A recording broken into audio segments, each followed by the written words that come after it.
Si terrà sabato prossimo a Treviso la manifestazione contro il conferimento della cittadinanza onoraria a 1800 ragazzi stranieri nati qui. Fratelli d'Italia deve ancora definire gli ultimi dettagli, ma ormai ora e luogo sono stati sostanzialmente decisi. Una mattinata davanti a Cassugana per un sit-in pacifico ma di protesta, annuncia il movimento, al quale saranno invitati tutti coloro che pensano che problematiche come la concessione della cittadinanza e lo ius soli non siano di competenza del comune e che vadano addirittura contro il regolamento comunale. Pure la Lega Nord ha annunciato la possibilità di ricorsi per la presunta violazione della normativa, ma proprio dal Carroccio arriva ora una parziale apertura sul tema e ad offrirla è di nuovo il governatore Luca Zaia, che peraltro già ad X-News aveva sottolineato la necessità di concedere ai bambini immigrati la cittadinanza italiana, dunque valida legalmente e non solo simbolicamente, al compimento dell'8° anno d'età. Io dico 8 perché lo fa la Germania. Se lo facciamo a 10 abbiamo semplicemente trattato un minorenne come un adulto.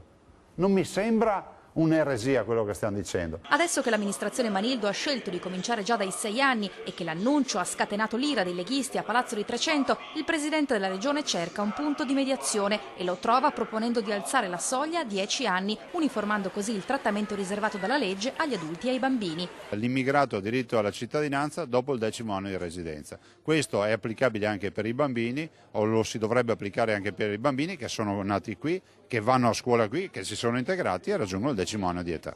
Comunque sia, Cassugana va avanti. La presenza del ministro dell'integrazione Cécile Kyenge è data praticamente per certa, la cerimonia di consegna del titolo ai nuovi trevigiani.